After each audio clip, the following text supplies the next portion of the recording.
My name is Father Thomas Steinke, and I'm serving at St. Anthony of Padua Parish in New Bedford, Massachusetts. Today I'm going to talk about the fulfillment of the third secret of Fatima. A reading from the Holy Gospel according to Luke. Jesus addressed this parable to those who were convinced of their own righteousness and despised everyone else. Two people went up to the temple area to pray. One was a Pharisee, and the other was a tax collector. The Pharisee took up his position and spoke this prayer to himself. "O God, I thank you that I am not like the rest of humanity, greedy, dishonest, adulterous, or even like this tax collector. I fast twice a week, and I pay tithe on my whole income." But the tax collector stood off at a distance and would not even raise his eyes to heaven, but beat his breast and prayed, "O God, be merciful to me, a sinner." I tell you, the latter went home justified, not the former. For everyone who exalts himself will be humbled, and the one who humbles himself will be exalted. The Gospel of the Lord. Praise to you, Lord Jesus Christ. In today's first reading, Hosea says, "Come, let us return to the Lord. It is He who has rent, but He will heal us. He has struck us, but He will bind our wounds." In the economy of salvation, the Lord often afflicts us so that He can heal us. When we turn far away from Him, He brings us to our knees. We saw a foreshadowing of this after 9/11. Church attendance rose immediately, but then fell off again. I think that within the not-too-distant future, we're going to see something that makes 9/11 look like a walk in the park. I could be wrong, but I'll give you my reasoning and let you decide. On March 25, 2022, the Pope, in union with the bishops, consecrated Russia and Ukraine to the Immaculate Heart of Mary. It would make sense that maybe this might be the infancy stages of the triumph of the Immaculate Heart of Mary.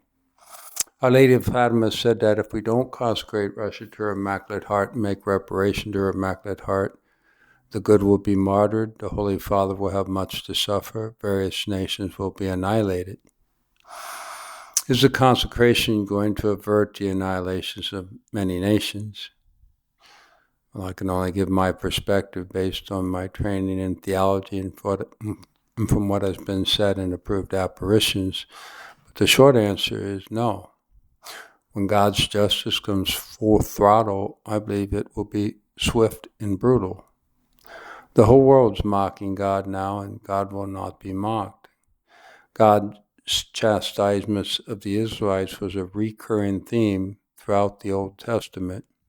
St. Peter warns us that if God did not spare the ancient world when He brought a flood upon the godless world, and if He condemned the cities of Sodom and Gomorrah to destruction, reducing them to ashes, making them an example for the godless people of what is coming.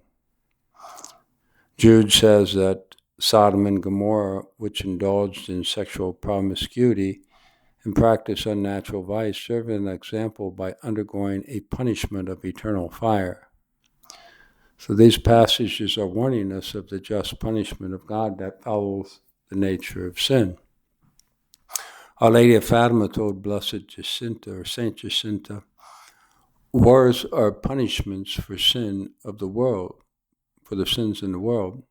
She said the First World War is going to end. If people do not cease offending God, the worst one will break out during the pontificate of Pius XI. Maybe 2.5 times as many people died in World War II. Imagine how pure and holy the people were in the world in 1917 and in the 1940s in comparison with today. Imagine how many people are going to die in the next World War based on how sinful the world is. Then imagine what a world war would be like that involved nuclear weapons. In the third part of the Secret of Fatima, the three children had a vision which Lucia describes. At the left of Our Lady, we saw an angel with a flaming sword in his left hand. Flashing, it gave out flames that looked as though they would set the world on fire. In the interpretation of the third secret of Fatima, the theological commentary by Cardinal Joseph Ratzinger, who is acting as a prefect of the Congregation for the Doctrine of the Faith, it says that the angel with the flaming sword on the left of the Mother of God recalls similar images in the book of Revelation. This represents the threat of judgment which looms over the world. Today, the prospect that the world might be reduced to ashes by a sea of fire no longer seems pure fantasy. Man himself, with his inventions, has forged the flaming sword.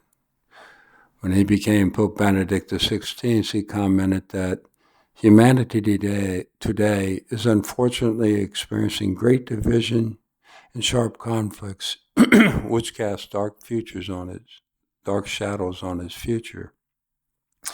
The danger of an increase in the number of countries possessing nuclear weapons causes well-founded apprehension in every responsible person.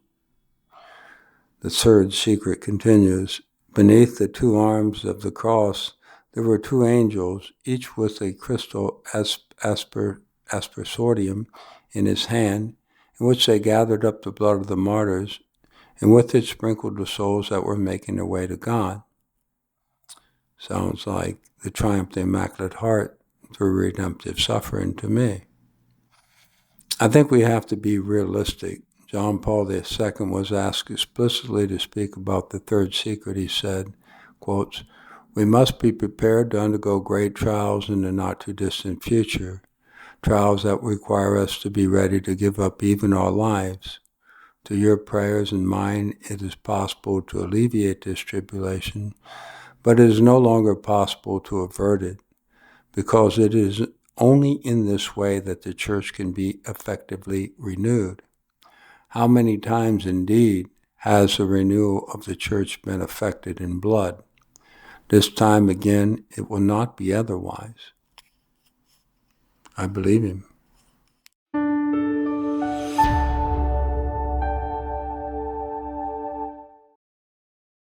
Thank you so much for listening.